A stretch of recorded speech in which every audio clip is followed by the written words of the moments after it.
Please welcome Carlton E. Green, Assistant Clinical Professor, Co-Director of the Intergroup Dialogue Training Hub.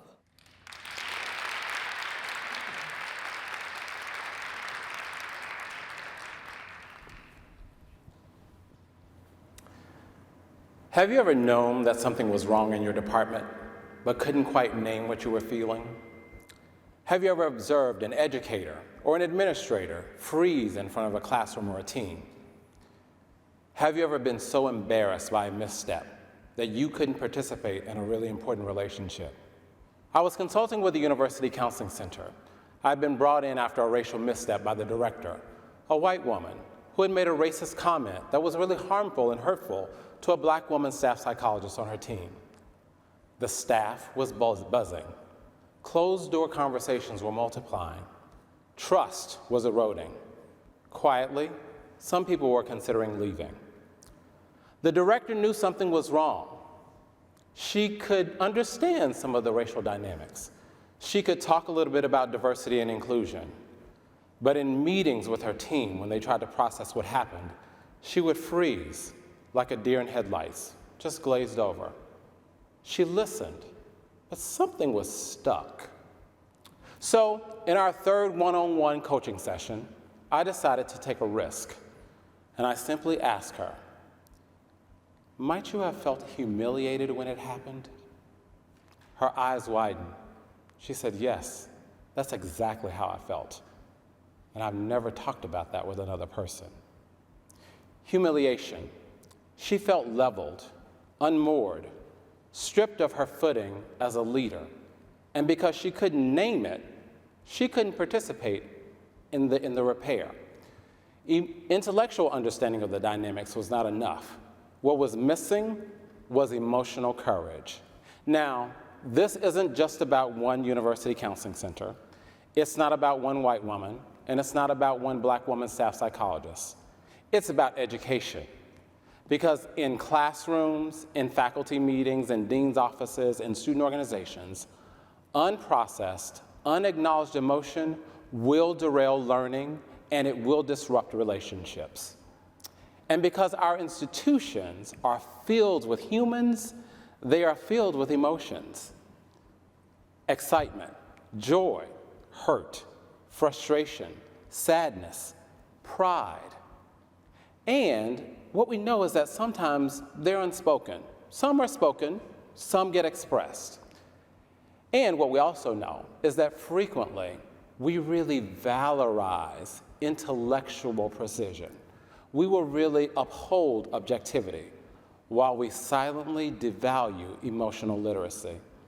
And in so doing, what we're actually doing is upholding a certain type of niceness. Especially, we might begin to pathologize it when we say to people, listen, just be rational, or don't take it personally, or we may say to them, my favorite one, let's just be professional. And in so doing, what we are doing is maintaining a sense of niceness. Now, niceness can maintain surface level harmony, but niceness does not allow us to talk about harm. Niceness does not allow people to admit that they felt humiliated. Niceness does not allow us to say that was hurtful. Niceness actually maintains the status quo.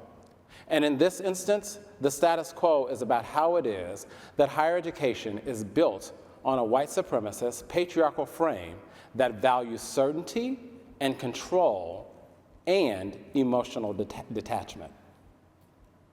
In the context of our campuses, what we know is that this frame actually renders vulnerability as weakness.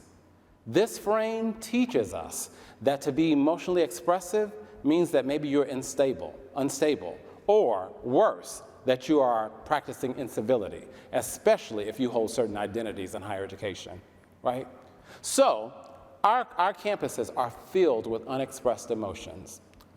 Audre Lorde, author and activist, teaches us that our emotions are our most important pathways to knowledge. And if Lorde is right, what knowledge have we been cutting ourselves off from if we in higher education teach that emotions are just distraction? Perhaps we're missing out on knowledge about how it is that we can listen empathically across difference without collapsing into defensiveness or guilt or shame. Knowledge about how to sit with hurt or harm as we really try and recover in relationships where harm has occurred. Knowledge about how to regard the dignity of our coworkers and our co-learners who may express some vulnerability. Now, what I know is that emotions are not just the opposite of thinking. Emotions are information. Information that really teaches us about what's important. See, they're signals that tell us what really matters. And we can see this across institutions, across campuses. Take a few examples. Perhaps in a faculty meeting, if someone gets angry or frustrated, that's probably telling us something about them having a sense that maybe there's something unjust or something unfair that's occurring. If a student gets embarrassed in a classroom interaction, perhaps that's telling us that something about their sense of belonging or their sense of achievement may feel at risk. If a graduate student or a staff member in an interaction with a graduate advisor or an administrator begins to feel some anxiety, perhaps it's about how they're worried about how they're being perceived, or they're worried about evaluation. Or if a group lights up with excitement because some of the conversation or the work that they're doing really becomes meaningful, that tells us something about how it is that they are coming together and what it is that they are valuing. Emotions are just data, but we frequently treat them, especially in higher education, as though they don't really matter. And what we're missing out on is an opportunity to learn about what people value, what people need, what may feel threatened, and what emotions and relationships are really important to them. And we see this frequently on campuses, especially in moments of campus protest. When student activists organize, what can happen is that administrators may move into a place where they'll say, if the students only knew, they wouldn't be out there protesting. Or if they had this information, they would understand that there's nothing we could do about this. What we know, though, is that protest is seldom about more information. Protest is born of a combination of feelings, maybe some frustration, some disappointment, some sadness, some hurt. And when they become public, they really signal something to us about students' experiences. The students are really trying to tell us, something about my relationship with the institution is not right, and I want to try to fix it. Or something that we really care deeply about, something that we really value is not being heard or seen, right? So if we continue to regard emotions not as data, what we will do with campus protests is we will see them as irrational disruption. And we will miss out on the opportunity to really learn about what people value, what they need, and what relationships are important to them. It's really important for us in higher education to understand that when we suppress emotion in higher education, we are not neutral. We are actually shaping the emotional capacities of a nation. We are teaching future educators, policymakers, as well as citizens what to do with discomfort. Now, Dr. Carter G. Woodson, the father of Black History Month, once wrote, "There would be no lynching if it did not start in the schoolroom. There would be no lynching if it did not start in the schoolroom." Dr. Woodson understood something very devastating. Violence, lynching, does not start in the streets. It starts in the classrooms. It starts in the emotional training of a people, how we are taught to feel and not feel about ourselves and about one another. Now, I know I just said the word lynching multiple times. I want you to check in with yourself. What did you feel when you heard the word? Maybe some fear, some irritation, some anger, some worry. Whatever it is, just feel it. Just notice it, because it's just information. And this is the work of a university committed to democracy. We have to not only focus on giving information, but we have to slow down and really listen to what our emotions are teaching us about ourselves, about our colleagues, and about the health of our communities. So here's the challenge to us as educators and educational leaders. We must learn how to do the work of repair, how to listen deeply, how to acknowledge harm, how to do the work of rebuilding connection. Because if we don't, emotional damage will not just disappear, it will settle beneath and then it will quietly erode trust and begin to destroy possibilities of connection. We must learn how to repair. We must teach how to repair.